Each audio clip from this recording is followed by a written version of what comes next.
சிஷ்யா, உன் வீட்டு பூஜையில் கலந்து கொண்டதில் யாம் பரமானந்தம் அடைந்தோம். மிக்க மகிழ்ச்சி.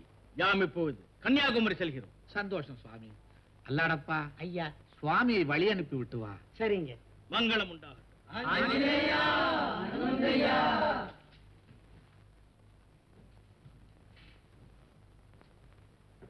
ராமச்சந்திரமூர்த்தி, என் அப்பன் ஆஞ்சநேயனுக்கு அவன் நினைத்த போதெல்லாம் காட்சி கொடுப்பாயாமே, அந்த தொண்டனுக்கும் தொண்டன் நான்.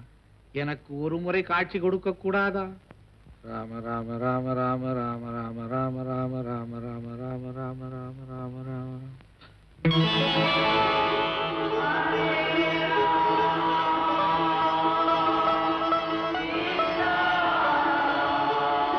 என்னால் நம்பவே முடியவில்லையே. ராமச்சந்திரமூர்த்தி, சீதா பிராட்டியா, சங்கரா, உமா, ராமு, வாங்க. பிரபு, அரியேன் ஆஞ்சநேய பக்தன். சங்கரா, உமா, அங்கே பாருங்கள், எனது ஐயன் ராமச்சந்திரமூர்த்தியும் சீதா பிராட்டியாரும். ராமச்சந்திரமூர்த்தி, என் பிறவி பயனை அடைந்து விட்டேன். சிஷ்யா, நமது இல்லத்திற்கு ராமச்சந்திரமூர்த்தியும் சீதா பிராட்டியாரும் எழுந்தருளி உள்ளார்கள். அந்த கண்கொள்ளா காட்சியை பார்த்தாயாடா? குருநாதா, எங்கெங்க எங்கடா தேடுற? உமா, உன் கண்ணுக்கு தெரியுதா? என் கண்ணுக்கும் தெரியல சித்தப்பா. அற்ப மாநிலர்களே, நீங்கள் இன்னும் பக்குவம் அடையவில்லை. உங்களுக்கெல்லாம் ஊனக்கண், எனக்கு ஞானக்கண் நன்றாக தெரிகிறது. உமா, கற்பூர தட்டை எடுத்து வா. ராமச்சந்திரமூர்த்தி, அடியேனை ஆட்கொள்ள வேண்டும். விடா கண்ணே. ராமச்சந்திரமூர்த்தி கண்ணா.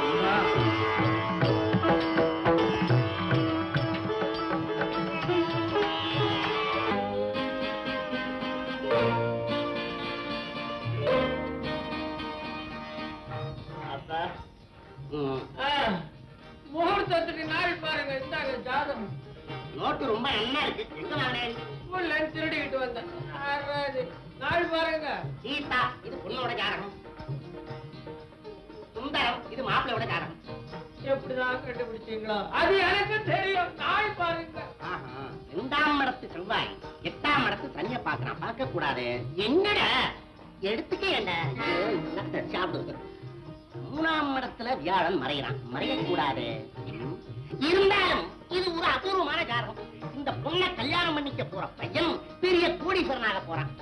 என் பிள்ளைக்கு அந்த அதிர்ஷ்டம் இருக்குங்கிறது எனக்கு நல்லா தெரியும். ஏன்னா 14ஆம் இடத்துல புதன் இருக்காரா இல்லையோ? 14ஆம் இடமா? மொத்தமே 12 மடம் தானே ஐயா? அதெல்லாம் எனக்கு தெரியாது.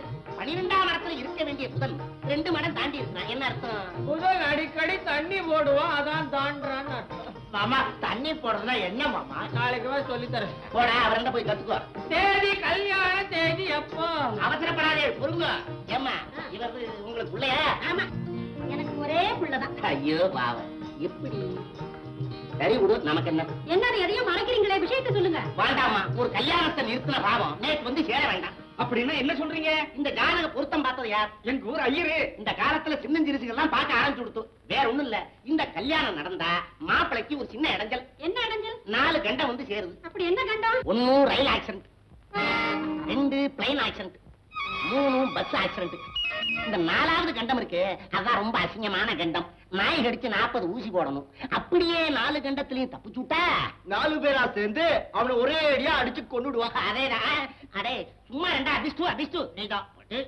அப்படியே 4 கண்டத்திலையும் தப்பிச்சுட்டா தாய் உயிரோட இருக்க மாட்டான்னு ஜாதகம் சொல்றது. எப்படி? ஐயோ, இந்த சம்பந்தம் நமக்கு வேண்டாம். எதுக்கு வாங்க? அதே இருக்கா பாருங்க. உட்காருங்க.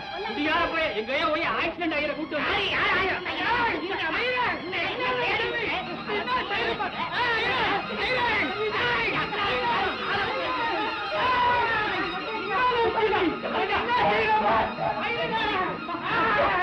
ராமபிரானும் சீதா பிராட்டியும் முதல் சந்திப்புக்கு பிறகு தூக்கம் வராம துடிச்சிருக்காங்க. அந்த ராமபிரான் கண்ணுல எதை பார்த்தாலும், மரத்தை பார்த்தாலும், மட்டைய பார்த்தாலும், ஜன்னலை பார்த்தாலும், கதவை பார்த்தாலும், கதவுல இருக்கிற ஜன்னலை பார்த்தாலும், கதவில் ஏதா ஜன்னல் இருந்தாலும் பார்த்தாலும் சீதா பிராட்டி மாதிரியே தெரிஞ்சுதாமே. அதுக்கு அர்த்தம் என்னங்க? அதற்கு அர்த்தம் அதுதானடா. அது என்ன? எதுங்க அது என்றால் அது. ஓவோ, அதுவா? எதுவா? அது அதுதான் பக்தி. இல்லங்க, அதுக்கு பேர் தான் காதல். ஆஞ்சநேயா, அனுமந்தையா, அபச்சாரம் சொல்லாதே. பக்தி. சரி, அதை விடுங்க. மகாபாரதத்துல குந்தி தேவி கல்யாணம் ஆகிறதுக்கு முன்னால சூரிய பகவான் மேல ஆசைப்பட்டிருக்காங்க. அதுக்கு அர்த்தம் என்ன? பக்தி. இல்லங்க, அதுக்கு பேர் தான் காதல். சரி அதையும் கொடுங்க. ம், தட்சன் மகளான தாட்சாயினி ம். கைலாசத்துல இருக்கிற சிவபெருமான் மேல ஆசைப்பட்டிருக்காங்க. ம். அதுக்கு அர்த்தம் என்னங்க? அதுவும் பக்தி தாண்டா. இல்லங்க, அதுக்கு பேர் தான் காதல். இல்லை பக்தி, இல்லை காதல், இல்லை பக்தி, இல்லை பக்தி, இல்லை காதல். அதேதான். அவசாரம், அவசாரம். டேய், என்னடா இம்மாதிரி கேள்விகளை எல்லாம் என்னிடம் கேட்கின்றாய் நீ? குருநாதா, நம்ம கடவுள்கள்லாம் ஒண்ணுக்கு ரெண்ட கல்யாணம் பண்ணிட்டு குடுத்தனம் நடத்தும் போது உங்களுக்கு மட்டும் 52 வயசாயிருச்சு. இது வரைக்கும் கல்யாணமே செஞ்சுக்காம இருக்கிறீங்களே, உங்களுக்கு மூளை இருக்குதா அப்படின்னு நான் கேட்கலங்க. உங்க புஸ்தகத்தை விற்க போன இடத்துல 4-5 காலேஜ் பசங்க இந்த வார்த்தையை கேட்டானுங்க. சும்மா சொல்லக்கூடாதுங்க. இந்த மாணவர்களும் சில சமயத்துல நியாயமான கேள்விகளை கேட்டுறாங்க. என்னடா நியாயம்? அதுல ஒரு ஒத்தநாடிக்கார பையன் ஒரு கேள்வி கேட்டான் பாருங்க. என்ன கேட்டான்? உங்க கடவுள்கள்ல எந்த கடவுளாவது பொம்பளை தயவு இல்லாம இருக்குதா சொல்றாங்கறானே. அடே அறிவிலி, என் சீடனா நீ? உடனே சொல்ல வேண்டியதுதானே விநாயகர் என்று. அந்த கதை விடாதடா. யாரடா? அப்படின்னு என்ன பார்த்து சொல்றாங்க. கொஞ்சம் இருங்க. என்ன?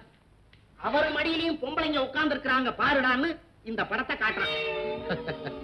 அடே முட்டாளே, எவனோ புடவை கடைக்கார விளம்பரத்துக்காக பொம்பளைய தூக்கி பிள்ளையார் மடி மேல வச்சிருக்கான்டா.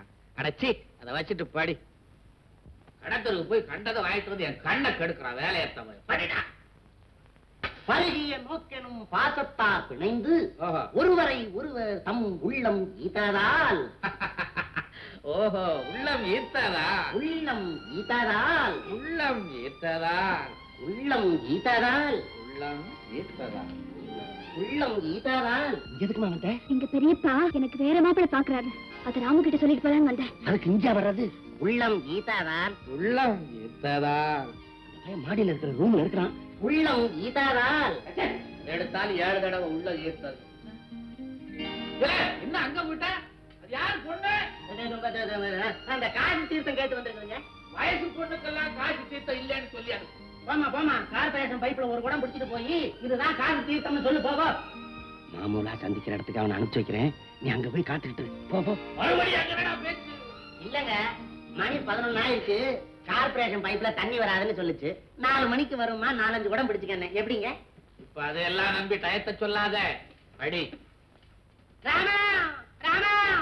ஏன்டா பக்கத்து வீட்டுக்காரங்க கூப்பிடுற மாதிரி ராவா ராவான்ற முள்ளப்படி.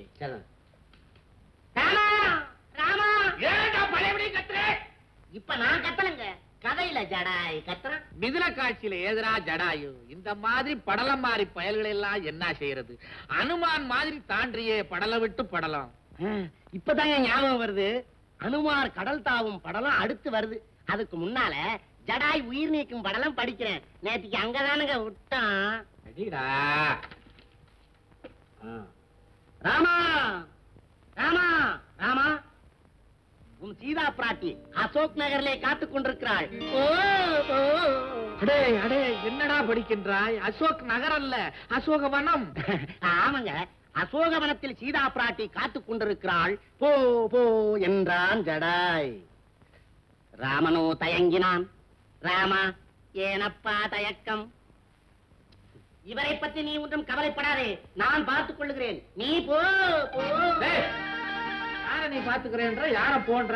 இல்லங்க, இந்த ஜடாயாகப்பட்டவன் குத்து உயிரும் குல உயிருமா வந்து ராமர் முன்னாடி கிடந்து துடிக்கிறான். அப்ப ராமபிரான் வருத்தப்படுறார். அதுக்கு ஜடாய் சொல்றான், என்னை பற்றி தங்களுக்கு கவலை வேண்டாம், நான் பார்த்துக் கொள்ளுகிறேன், நீங்கள் போங்கள் போ போ என்றார். அப்பொழுது ராமன் என்ன செய்தான் தெரியுமா? அடா அறிவு கட்ட மட ராமா, மட சங்கரா, என் ஐயனை மட ராமா என்றாயா? இந்த இடத்துல 2 நயன காணும். அதை விட்டுட்டு மேல படிடா முண்டா. மகனே, என்னால் முடிந்த உதவி எல்லாம் இவ்வளவுதான். இனிமேல் உன் சமத்து. நிறுத்து. ஏன் சமத்து ஓ சமத்து எழுதிருக்கு? அட என்னங்க நீங்க? என்னது? என்ன மாதிரி நீ கோவிச்சுக்கிற? நமஸ்காரம், நமஸ்காரம். வாயில போடு. ராமர் கேட்கிறாருங்க, கடலை தாண்டி எப்படிடா நான் இலங்கைக்கு போவேன்னு. ஆஹா. அதுக்கு ஜடாய் சொல்றாரு, என்னால் முடிந்த உதவியெல்லாம் இவ்வளவுதான் ராமா, இனிமேல் உன் சமத்து, நான் பார்த்துக் கொள்ளுகிறேன், நீ போ நீ போ போ போ போ போ போ. டேய், ஏன்டா சுத்தி சுத்தி படிக்கிற? ராமன் போகணுமே. ராமன் தான் போயிட்டாரே, உட்கார்ந்து படியேண்டா. இப்படியாக எப்படியாகு? அந்த ஜடாயாகப்பட்டவன் சுத்தி சுத்தி கத்தி கத்தி விட்டான். எதை விட்டா? உயிரை விட்டான். அவன் உயிரை விட்டா, நீ ஏன் புஷத்தை விட்ட? மேல கதையை சொல்லு. இனிமே நான் எதுக்கு சொல்லணும்? கதை இனிமே அங்க நடக்கும், அசோக் நகர்ல. இத பாருங்க, எனக்கு முதல்ல அந்த மாப்பிள்ளைய தான் புத்திசாலித்தனமா விரட்டிட்டீங்க. அதுக்காக எங்க பெரியப்பா சும்மா இருப்பாரா? எனக்கு இப்ப வேற ஒரு மாப்பிள்ளை பாத்துட்டு இருக்காரு. சீதா, எனக்கு ஒண்ணுமே புரியல. இந்த சமயக்கார பையன் சமையலும் ஒழுங்கா செய்ய மாட்டேங்கிறான். நம்ம 2 பேர் கல்யாணத்தையும் ஒழுங்கா நடத்தி வைக்க மாட்டேங்கிறான். எங்க சித்தப்பாவுக்கு விடிய விடிய ராமாயணம் படிச்சுக்கிட்டு இருக்கான். இடியட், எதுக்காக நான் படிக்கிறேன்? உன்னை கரையேற்றுறதுக்காகத்தானே. ஏண்டா, உங்க சித்தப்பா மனசு இவ்வளவு மரக்கட்டையா இருக்கும்னு நான் நினைக்கவே இல்லை.